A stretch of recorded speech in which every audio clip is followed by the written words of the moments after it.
بسم الله وكفى والصلاة والسلام على عباده الذين اصطفى أما بعد أيها المسلمون الكرام السلام عليكم ورحمة الله وبركاته. وعليكم السلام ورحمة الله وبركاته.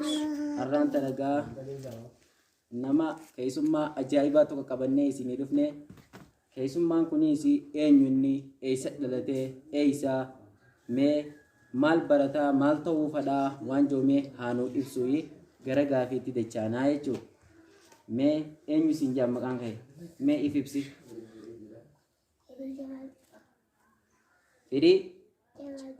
Fidi Jamal tu kosinya. Esi jirata? Dadar jirata? Masya Allah. Enyu rabarat? Nazimu Syekh Aliye. Nazimu darasa nyut? Darasa Syekh Aliye Ismail.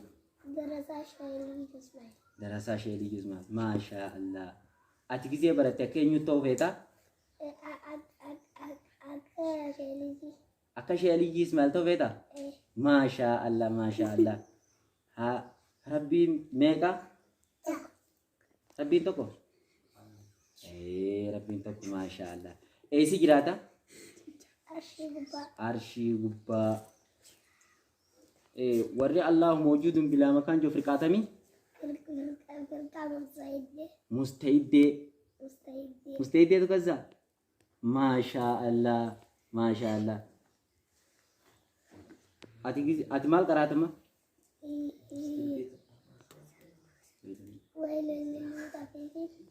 Qur'ana wa lil mutaffifina karata?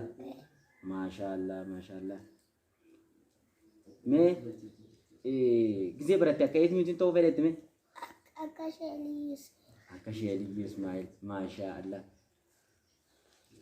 Ergaman kenyenyu? Nabi Allah Muhammad alaihi salatu wassalam. Ini ergama enyuti? Ergama Rabbi. Khara enyuti ergame? Khara nama?